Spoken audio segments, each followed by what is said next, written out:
Good afternoon. My name is Marcia Stromgren, and you've tuned in to Just the Facts.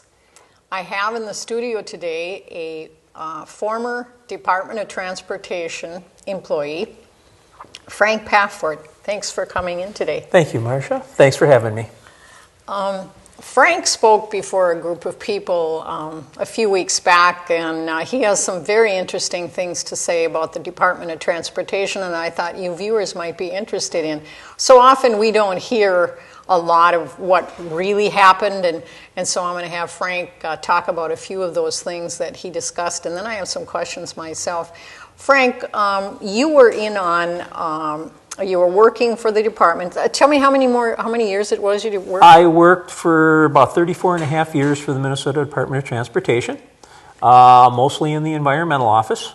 I'm an aquatic biologist by training. I actually started working for the DNR, but was hired by MnDOT, worked my way up to assistant office director, did a little 4-year sabbatical where I actually was an area manager for the Metro District in then the north side, and pretty much ran all the project development projects up on in Anoka, Ramsey, and the northern third of Hennepin counties. And then I finished my career as director of the Office of Environmental Stewardship and chief environmental officer for the department. And during that time, you were working on the project when the I-35 bridge went down. Isn't that correct? I was the chief environmental officer, and when the bridge collapsed on August 7th of 2007, I coordinated the environmental response to that, and we were able to get the permits necessary and environmental documentation necessary to replace that bridge in 9 days. In 9 days? In 9 days. That is amazing. I will also, just so you don't know that's normal, the same amount, the St. Croix River crossing at Stillwater took about 30 years. So those are the bookends of about how long the process takes. Okay, well, obviously you were able to do some string pulling real fast in order to get that bridge up and running, get the project up and started in 9 days. And so, first of all, would you explain to the people what you found as the reason that it collapsed? I know there was heavy equipment on that bridge during that time. They were doing some repairs, as I recall. And there was a bridge redecking project underway. Redecking, okay. But it was structural underneath that they weren't even looking at as the problem, and that's what happened? What the National Transportation Safety Board found was that the original design of the bridge back in the mid-1960s under-designed a pair of gusset plates. This was a truss bridge, but it was underneath rather than, most people are familiar with the overhead trusses. And where all those I-beams come together, there's a big piece of steel where everything's bolted together. It's called the gusset plate. When they were removing the girders, they found a pair of gusset plates that had actually been ripped in two. Oh my goodness. And they redid the calculations and found out that these two gusset plates were half the thickness of what the design should have called for. Even with that, bridge engineers are so conservative that it took almost 50 years, it took over 40 years of weathering, weathering, corrosion, added weight to the bridge because they widened it. There was a lot more traffic on that bridge than it was originally. This was a 130,000 ADT bridge across the Mississippi River. So even with that under design, it took 40 years of wear and tear. And at the time there was a bridge redecking project underway. They were stockpiling material, gravel and sand and whatever in order to mix the concrete on there.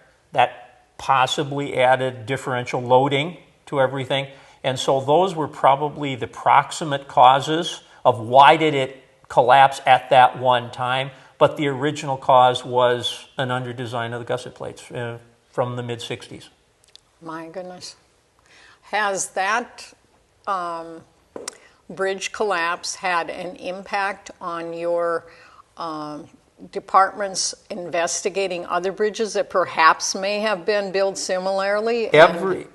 Even before the results of the NTSB study, and particularly after they had some of the indications, bridge inspections increased greatly. All the bridges in the state were inspected at a higher frequency, but in particular, these bridges called fracture critical bridges, which meant if one piece fails, the bridge go down. If you have your typical I-beam freeway bridge, one girder can go, the bridge is still going to stay up. You might lose a chunk of roadway. But in the case of like these truss bridges, if one member fails, the bridge fails. That's why they're called fracture critical. And those particular bridges have been inspected and re-inspected and re-inspected. They have been done at a much, first, every bridge like that was inspected immediately. All of the design computations were redone on every one of those truss bridges to see if that mistake happened. They didn't find anything else. And they are inspected at a increased frequency.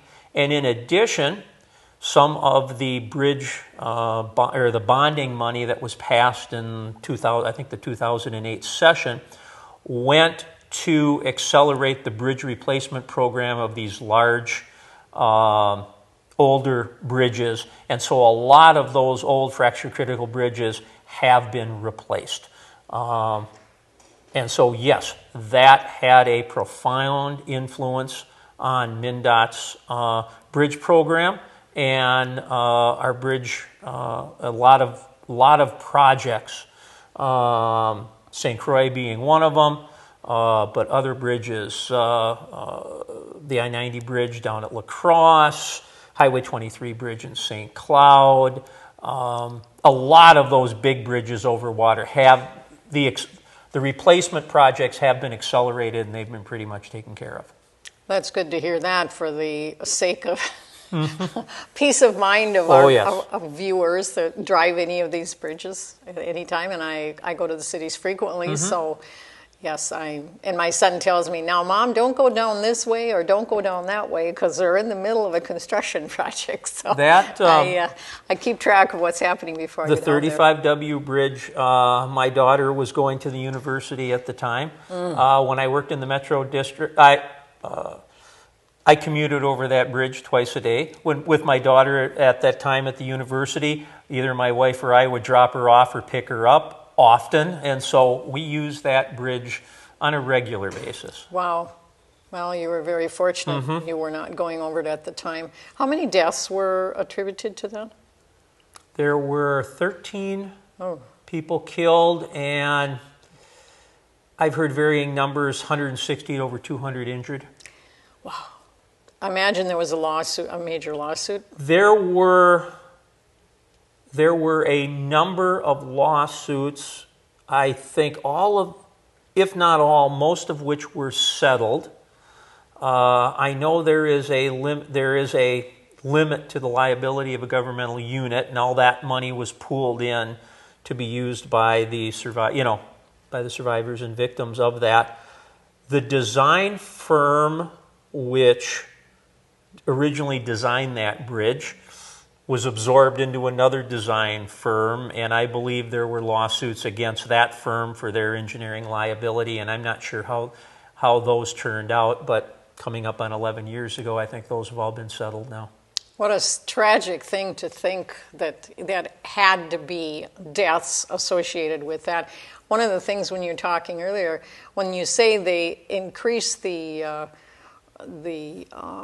driving area, that without any engineering, that seems to me that would have been a stop right now. Let's take a look at this load capacity that we're going to be adding to this, and we're putting more lanes in here. Certainly, it would seem to me that would have been a key thing to do. That was that would have been part of the plans to widen that bridge. Probably was widened before I was, or definitely before I was up into the management of the department. So bridge engineers would have redesigned that. However, gusset plates are probably the most conservative engineering feature on a bridge, and it's quite possible that they never looked at that element. They looked at where the girders and everything, and would it handle that that design load, would handle that increased stress load without going over and redesigning to see if in fact those members were as big as they should have been at the beginning. Yeah, that's kind of tragic when you think about it that way. Mm-hmm. Well, now some of the other things that come to mind when we think of the Department of Transportation, I'm gonna throw this at you because soil and water conservation districts are all over the state of Minnesota, all over the United States, as a matter of fact.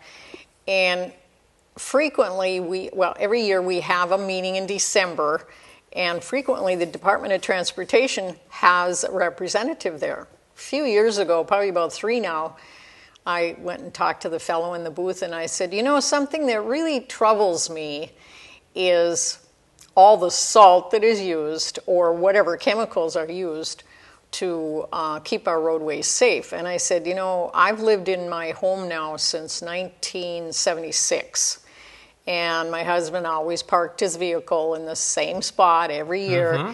And when we first moved up there, we didn't have a white footprint around that truck as we have had in the last few years. And so in the spring, you see exactly where he parked that vehicle once he moves it. And my question is, what is being used today in comparison to what was being used in those days? Because this all goes into our environment. Yep. And as a Soil and Water Conservation District Supervisor, all we hear about is the algae in our waters and this water, whatever is going in our environment often goes right into our streams, and the salt is going into the ditches alongside the roadways, and eventually it gets into our waters and stuff. Are they doing research that is trying to find something that is less polluting and is still as effective as what we use to remove the salt today?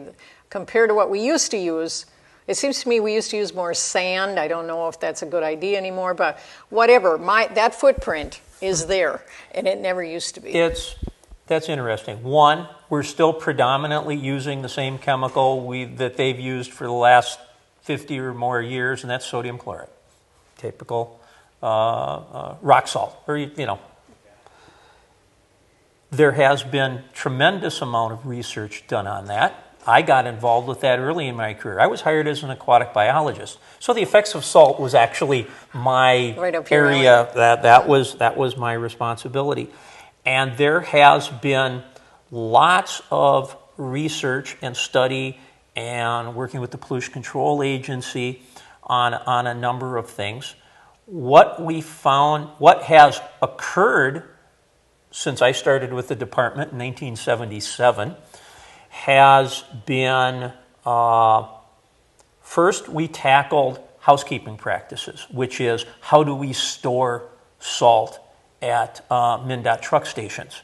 And they used to they'd have some indoor storage, but mostly it was just a big sand and salt pile, maybe covered by tarps. All salt is now stored under roofs. It is now in salt sheds.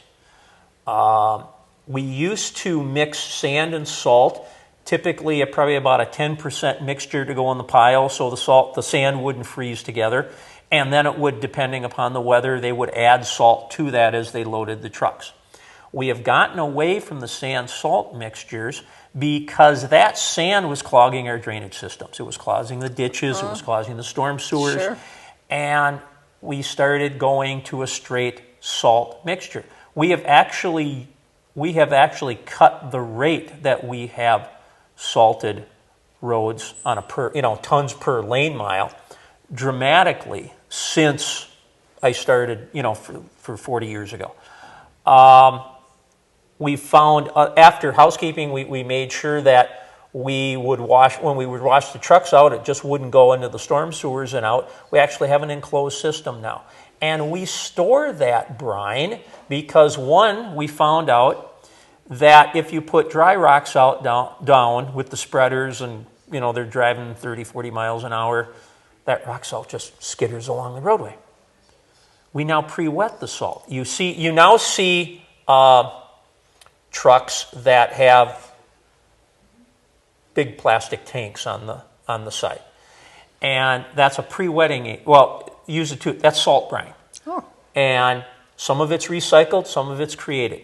First, you pre-wet the salt so that it's wet, and when it runs, when it's spread on the road, it stays there.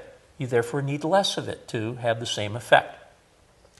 If the weather conditions are right and the crews can get out there, they will actually go out, and ahead of a snowfall event, they will spray that brine on the roadway. That allows, as soon as what you're trying to do is not melt the snow and the ice. You are trying to prevent that ice from bonding to the pavement. Mm-hmm. And so if it doesn't bond to the pavement, it is easily plowed off to the side. If you get an ice, and we've had a few of them where either weather conditions or they haven't been able to get out, or there was a rainstorm that would have washed the pre-wetting away, and you get that ice pack forming on the road, you have to go out mechanically and just rip it out. I remember one storm in the cities where they used either the road graders or the center plow on the trucks, and they would just have to hydraulically just jam it down there in order to bust that couple of inches of ice off. That is a rare event now. Kind of hard on pavement too, I would think. Well, because your pavement's not even, and you're doing it on the high points is what's going to take the most stress. Yeah. The old studded tires were way worse on pavements. Were they really? Oh, yeah. And this, like I said, this is a rare event. I've noticed that being done 2-3 times in my career. You know, so it isn't like it's a typical event. Thank goodness. Thank goodness. Like I said, and the crews do a phenomenal job of getting out. And I always used to say that Minnesotans believe they have a God-given right to drive 70 miles an hour in a 55 zone 4 hours after an 8-inch snowfall. Or during. And those crews, most of the time, can deliver that performance. Wow, that's commendable. Because, they're driving during as well as after. We talked about the chemicals. There is a limited use of calcium chloride, which is typical salt. Sodium chloride only is effective down into the lower teens in terms of temperature. If it gets colder than that, you can put down calcium chloride. Typically, it snows warmer than that, so you can take care. But you can put calcium chloride that has a lower effective melting point of temperature. After that, it's mechanical plowing to get that off the road. There have been a lot of experience. There was experiments with some alternative de-icing chemicals back in the 80s, late 70s, 80s. One which showed, and they were looking for ones that were less corrosive, both for cars and for bridge decks and pavements. Calcium magnesium acetate had some promise. It was not as effective as at colder temperatures as even sodium chloride. It had, because of its chemical properties, it had to be used at 2 or more times the concentration of salt. More expensive. And that acetate, being an organic molecule, had a biological and chemical oxygen demand that did not quit, and it was therefore very detrimental to our receiving bodies of water in terms of depleting the oxygen in there for aquatic life. So I didn't like. A lot of people liked it because it was non-corrosive. I didn't like it because of its effect on the environment. Urea was another chemical, nitrogen-based fertilizer, that was used by airports. As again, it was promoted as to be non-corrosive. but it's a nitrogen-based fertilizer, and you're putting that down into our lakes and streams. Didn't like that one either. Algae causing problems. Exactly. Yes. From the standpoint of all the things that we have looked at out there, there is no magic moon dust, and sodium chloride is the most benign of the pollutants that we can put down to melt the roadways. And if you try to go on a completely salt-free diet, you will have ice pack on the road, you will decrease safety, you will increase accidents and injuries. Well, I guess I'll say this. I appreciate what they do in Minnesota compared to when I traveled across the Dakotas when my children are growing up, because we went out there in December and they literally were throwing rocks. Rocks that were like that down, and of course your tires would pick them up, and a vehicle going past you would pick them up. And so I couldn't wait until we got through that area because it was dangerous. Yep. And I thought, why would they throw that kind? I mean, gravel, yes, but these were rocks. It was unbelievable. So I'm real happy with Minnesota Department of Transportation. It's possible. What they were trying to do was put down something to increase the friction, and decrease sliding, not so much for its melting capabilities, which was the old sand. Maybe they were trying to get gravel, but they ended up getting rock instead. They missed their gradation. And, they certainly did on that one. So I've traveled in other states, and I appreciate the efficiency of the Minnesota Department of Transportation, but that question has always been in the back of my mind. Now here's another one for you. Back when we moved up in 1976 to our property, there were not the kind of weeds that there are today. There are many, and I used to do a talk through township officers because I used to be in the township government, and I would talk about the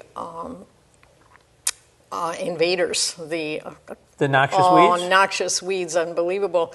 We have them all over the place today, and I talked with one person who claims we were buying hay or straw or something from other parts of the country, and many of those weeds were in that, and so now we've got them on our roadways all over. Can you talk a little bit about that issue? MnDOT is required to control noxious weeds on the roadsides, and they have done so and continue to do so. There have been some things that have added to whether the perception or reality of more of these noxious weeds on the roadside.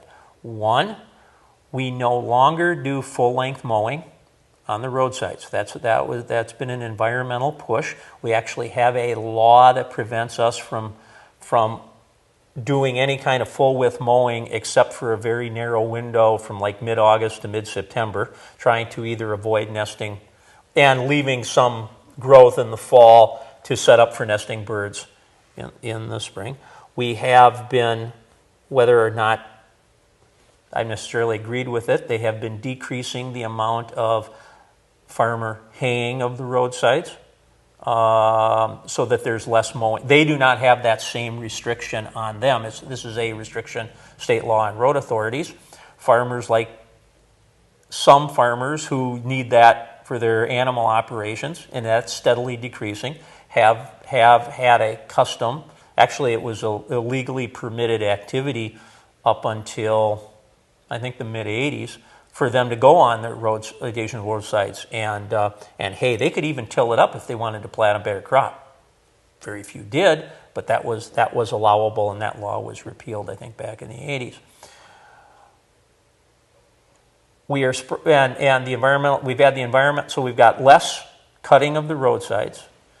We have less spraying of the roadsides. We have been trying to change our seed mixes to have more native vegetation in them, less of the agronomic grasses and more of the native grasses.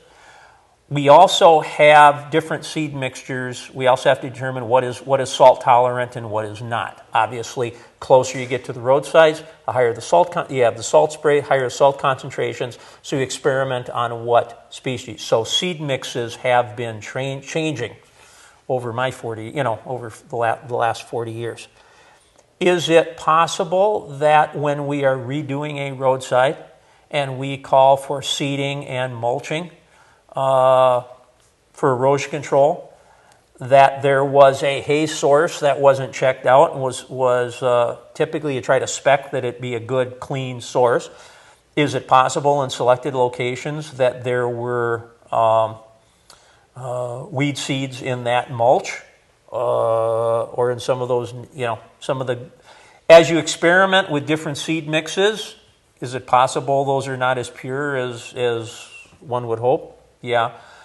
But generally speaking, it's because there has been legal and environmental pressures on the department to reduce those activities which tended to control those weeds better 30, 40 years ago. Okay. Well, I look at this pretty little yellow bird's foot? Bird's foot trefoil actually was a specified seed plant for, it grows very well and so was therefore specified on steeper slopes in highly erodible terrain. So it actually was planted by men, no longer, not for a long time, but it was... Yes, it's all over. There's a few of those old species that it's crawling. That we've had to eliminate from seed mixes. Yep, crawling up my property, and I keep pulling it off. But you can't. A lot of things you try and you find out later on shouldn't have done that. Shouldn't have done that. Well, it's good to hear that it was coming from the Department of Transportation, and so and when MNDT sets their standard specifications and their seed mixes, those are typically picked up by the county and the townships as well. They just say use MNDT seed mix, whatever. Okay, so we can blame Minnesota Department of Transportation for that. Okay, there you go. Next time somebody asks me, I'm going to say it's your fault. Okay. Or was your fault, you're not part of it. Okay, we're going to switch gears here. You also did some very interesting information at the meeting I was at about the issue of mass transportation. Now, my son who lives in Coon Rapids tells me that the average cost of subsidizing these light rail trains is about $40 per person per day. There is 2 light rail lines in the Twin Cities. The Hiawatha, green, blue lines, I keep getting them confused, but the Hiawatha line that runs from the Mall of America and Airport into downtown Minneapolis, and then the Central Corridor, which runs from Union Depot in St. Paul Union Depot, also known as SPUD, across into downtown Minneapolis, where they both join and then terminate at the Target Field Center, at the Target Field Station. There is also commuter rail, which runs on regular train tracks. The North Star commuter line that runs from Big Lake into pretty much that same area there near Target Field. The North Star commuter line is subsidized anywhere from $18 to $20 per trip, so that's pushing $40 a round trip. Light rail is also subsidized. It is subsidized at a lesser rate. I think they're down in the plus minus 6, 7. It is very difficult to find the correct numbers, and we've seen them go. Well, if it's purely operating expenses of that train, it might be down in the $3, $4. If you're actually trying to amortize the capital costs that went into it, it might be up into the $7 or $8 range. But because there are so many more passengers, the dollar amounts of subsidy to light rail compared to commuter rail, there are projections. I think they're running subsidies $20 to $40 million a line per year in operating subsidies to that. I think North Star is probably more in the high teens just because of the lower ridership. Yeah, I've been at railroad crossings when it goes by, and it's like there's hardly anybody in there. And it harkens back to two different experiences I had, one in St. Louis, Missouri. I think that was the latter 90s. And I had walked from my hotel over to the Union Station. It was quite a trek. I was too tired to do the other way. And so I decided to get on the commuter train in the city there. And before I even got on, I noticed that there were policemen standing there because there were panhandlers standing there.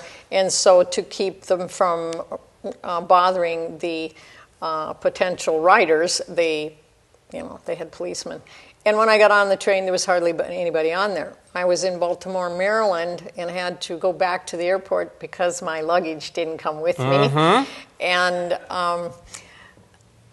I got on that commuter one, and there was like 5 other people on there with my friend and I. And I went over to them, and I said who I was, and I was from Minnesota. And I said, we don't have anything like that in where I live, but could you please explain to me if this is a normal run with this few people on here? Is this?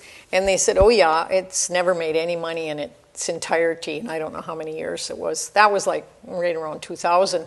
So we've got somebody here in Duluth who he had spoken, I think right after you were in to speak to us. And he was just, he's so happy about the fact that he's been on this for 20 years and he expects to see it happen.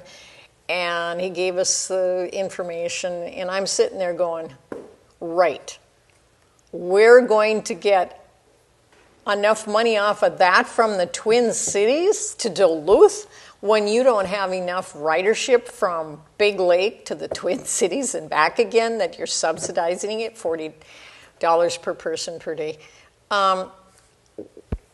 Where are we going with these ideas? I mean, the government doesn't have enough money anyway. We keep raising our taxes, are constantly being raised. And we're wasting money on projects that are not cost effective. You made some statements about adding another lane to the highways down there or bus transportation. So if you can bring all that into the mix here as you explain what you know as to be the true facts of transportation.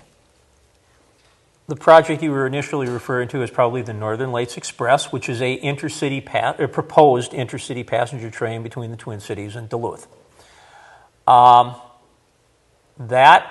has been, I was involved in that study, in the environmental work. The environmental work is now complete, and they're looking for upwards of $500 million to do the necessary track and rolling stock and station work to complete that.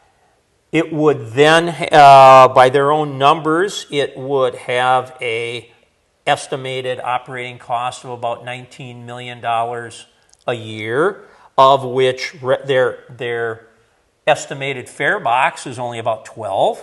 So you're probably talking about $7 million a year subsidizing the operating cost.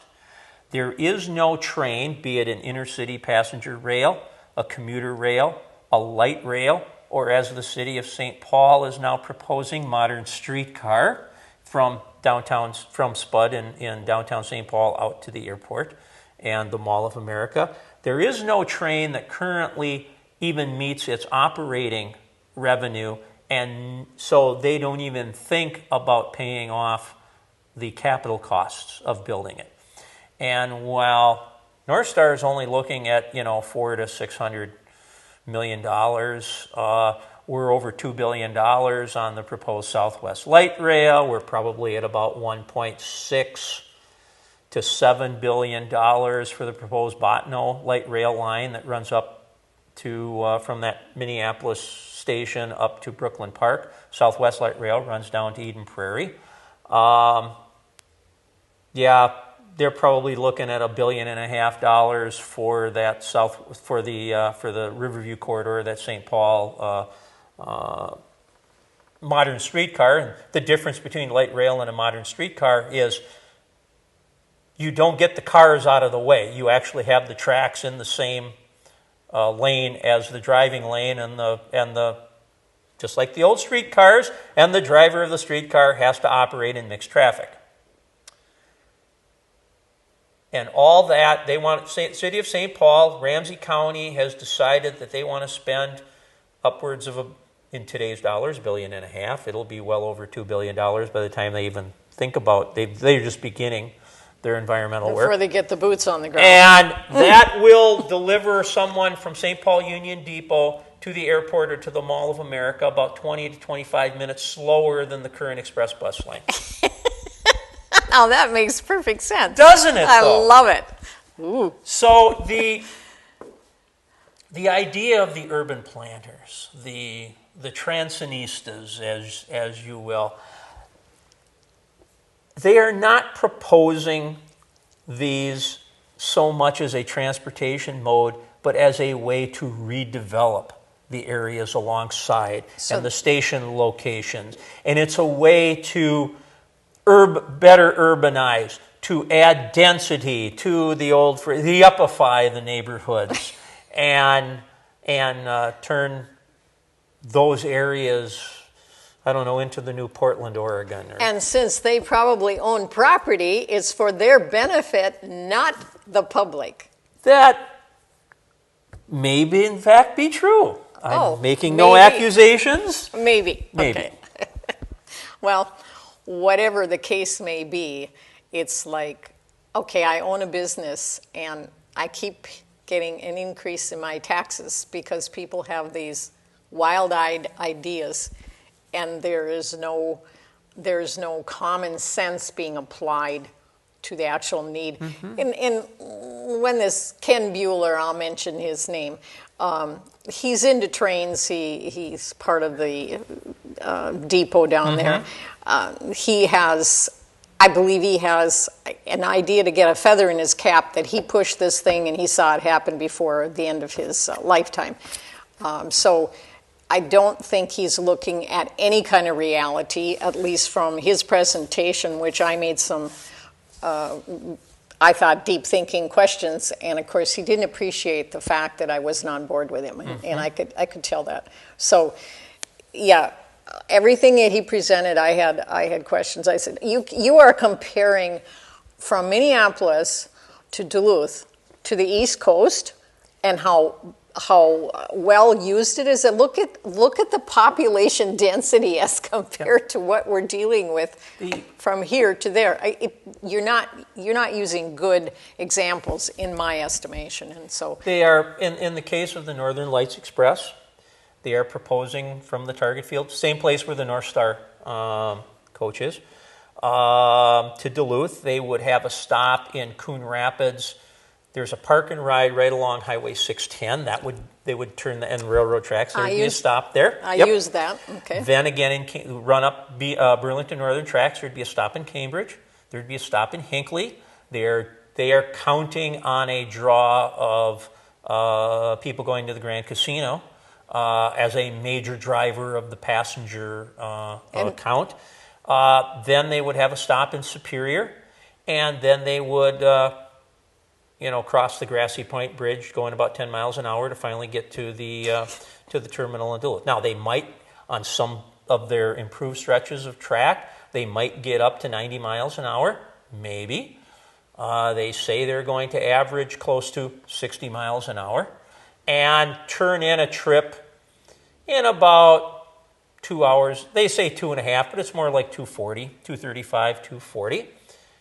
That's from when the train leaves to the train from station to station. When I drive to Duluth from my place in Richfield, 2.5 hours is about right from my doorway to let's say my hotel room in Duluth. If I want to, so it's comparable.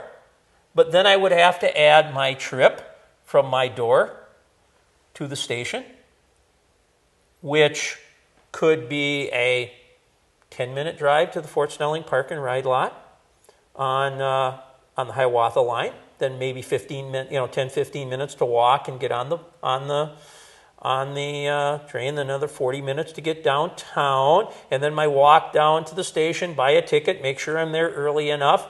And then once I get to the depot in Duluth, I would have to walk over to Canal Park or get a taxi or whatever. And so from door to destination is not 2.5 hours. It's more like 4 hours. Exactly what I was thinking. Yep. Exactly. I can drive to Coon Rapids in 2.5 hours, Yep. and that's one stop at a rest stop, period.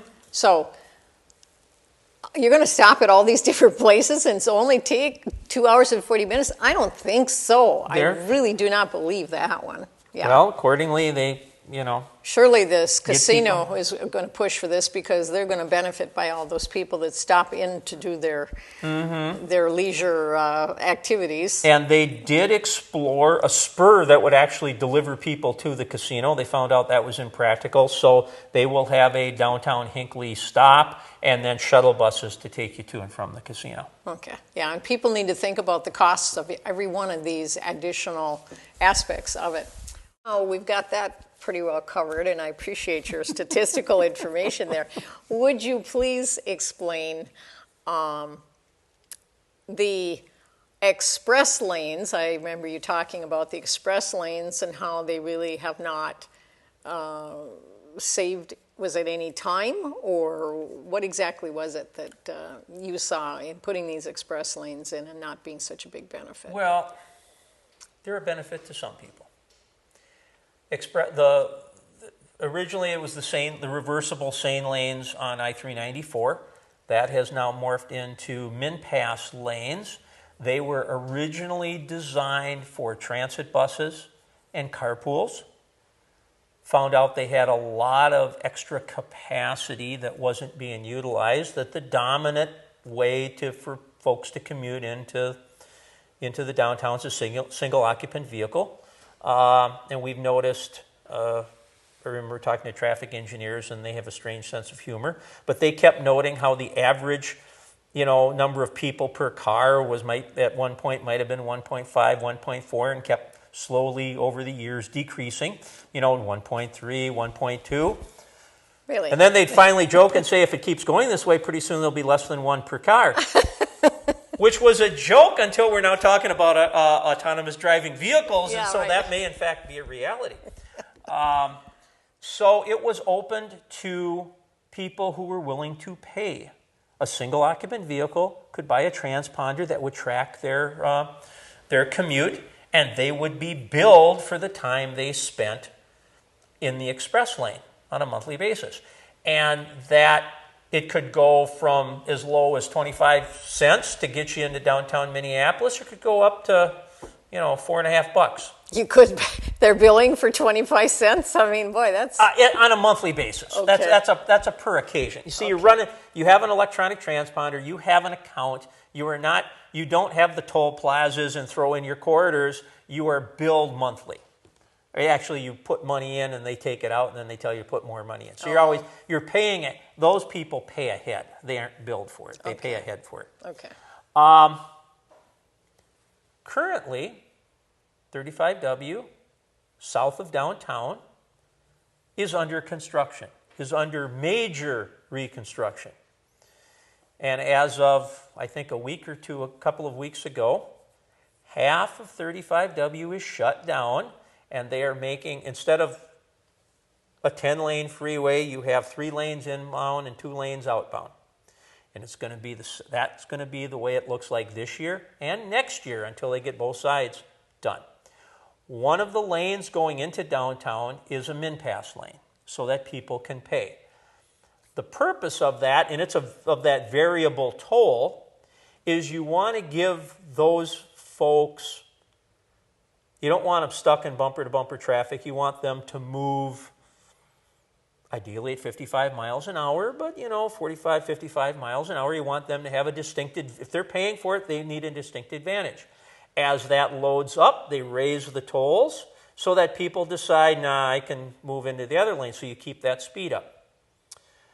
I haven't looked at it, what their experience has been the last couple of weeks, but I have a hunch that their tolls are up in the $4 range, and it may not be moving that much faster. Hopefully it's moving faster, but compared to the bottleneck that is on 35W into downtown this year and, in fact, into next year. Well, certainly if I go south, I'm not going 35W.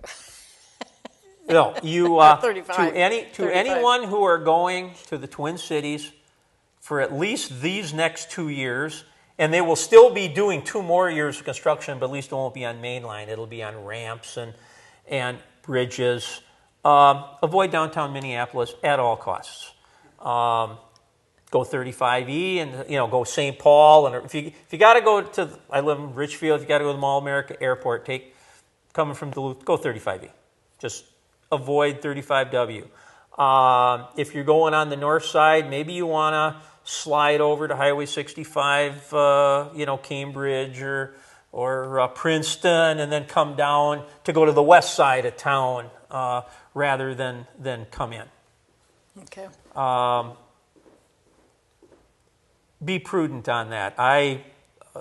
If I have to bypass downtown, I'll use Hiawatha Avenue and bypass the construction. But that's probably also going to be fairly heavily bogged down as well. Oh, I would think it would be, because everybody else realizes Yep. that this is the only way So to get that's around your the mess. that's your small detour, and 35E and 169 highway. Those are your bigger detours. Well, I don't have a lot to do in Minneapolis anymore. I still have to go there for conferences. But I didn't go to some of them earlier this year, so I missed some of it. But I'll keep that in mind for next year, because I hope to be at the Capitol with the Soil and Water next year.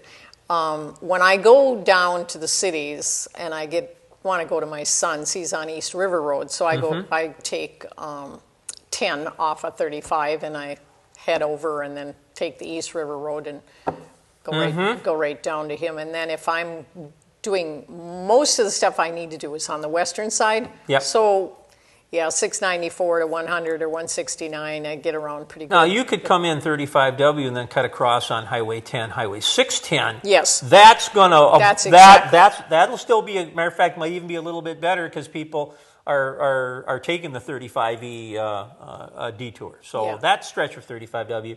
But if you want to approach downtown, the only way for people from the South Metro area to get into downtown, because the entrance into downtown is shut off, they have to go around and take off on the stadium exit or go up to Washington Avenue. Or for people coming south, it's pretty much you get off at Washington Avenue. That's it. That's your downtown exits. You know where the big Minneapolis farmers market is? Yes. You take 94 down to that. Over there, just past the Lowry Hill Tunnel. Yeah, Yep. there's no problem getting there off of 94, is there?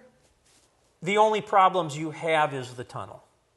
Oh, well, it's Which is- before the tunnel. I totally understand, Yeah. but as my as one of the guys who was educating me on freeway operations when I was area manager told me, the Lowry Hill Tunnel is the point at which all traffic congestion in the Twin Cities grows. It is woefully under capacity for the amount of vehicles that want to go through there, and it bottlenecks. There is no AM and PM peak anymore. It just it's all day long. So there will be bottlenecks as you approach there. Now, you can probably get off, if you're approaching from the north, you can get off to get to the farmer's market before you get into the serious backups. Yeah, okay. But there is still going to be, actually you can no longer exit to South 35W from eastbound 94, which actually might improve a little bit. You no longer have to weave over a lane of traffic in order to make that move. So that might actually slightly improve traffic operation through the tunnel, but there will be other closures that will make it worse. It's still an area of downtown that I would avoid, regardless of which way you're coming from. Like I said, I don't have to go down to the Minneapolis areas too often, so I will certainly keep all of that in mind. So real quickly, we're going to wrap this up now. Is it more cost effective, at least from what figures you gave me, to just continue this idea that people like to use their cars, their independence, if I'm going to the Twin Cities, none of those rail lines works for me. And so I need my vehicle to get around, and I'm not unlike many other people that have that same issue. And so freeways are the answer for us, for most of us, to get around and do what we want to do down there. So cost effective, is it much smarter to continue the freeways? Using the cost figures from the constructions of the last, like 694 had some, in the north part of the metro, had lane additions. 94 from Rogers up to St. Michael. You can add a lane at about $10 million a mile in each direction to a existing mile of freeway. 610 was complete, the last 2.5 miles of 610 was completed at $40 million a mile. Now, the right-of-way was already bought, a lot of design, a lot of the work was done. So maybe that's more like $50 million a mile to build a new 4-lane freeway out in the outer suburbs. A lane of freeway can handle 2,200 vehicles per hour. That's per hour. The optimistic projections on 4 round trips a day on the Northern Lights Express is maybe 2,000 people a day. Oh my goodness. And they want to spend $500 million on that. So for $500 million, you could get 50 miles of lane ads on existing freeways at an hourly increase per vehicle as to what they would have on a daily basis. So yes, building freeways is more cost effective. People wanted. Yes. We treasure, Americans, Minnesotans, Americans, we treasure our mobility. Yes. We like to move wherever, we like to get in our cars and go where we want to at the freedom that we have. And that is awfully hard to put people into a regimented, you can only travel between point A and point B at this specific times, and you just have to do it because the central planners told you to. Well, we aren't Europe, which is a whole different type of cultural climate.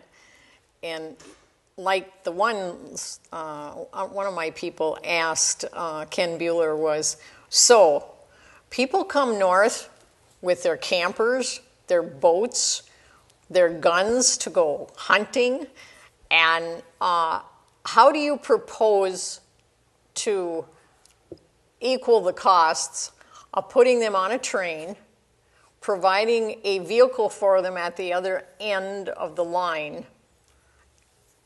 How do you feel that this is even smart travel or cost effective? And Mr. Bueller really did not have a decent answer to that. And you know what? When you travel those highways, most of the time you're behind people that are pulling motorhomes, or driving motorhomes, or pulling a trailer, or they've got their boats, or they got their ski-doos, or their snowmobiles in the wintertime, and their ski-doos in the summertime for their cabins up here. And so, yeah, it's not the way to travel on a train, because that just have not been sense. able to find any walking grouse trails for me and my shotgun in Canal Park. So I'm not going to use it. I'm not going to use the Northern Lights Express in the fall to go grouse hunting up here in the Northeast. Whereabouts do you go grouse hunting? You don't have had to some say. Cook County. Okay. I tend to base kind of off that Caribou Trail area. Yeah. So you get here with your gun. Yeah. After you've ridden the light rail. And then you have to get a car so you can go to Cook County because there's no light rail. I need to get a hunting buddy who lives in Duluth who would be able to pick me up at the depot and then continue our drive north. Oh, so you're not willing to rent a car when you get here? No. Good way to end this conversation. Folks, it's not cost effective, and most people are not going to buy it. So we need to make sure that Ken Bueller doesn't get that feather in his cap for the future. thank you very much for tuning in today, and thank you Very for welcome. coming in here and Marcia. talking, Frank. It's been a pleasure. Have a great day. Bye now.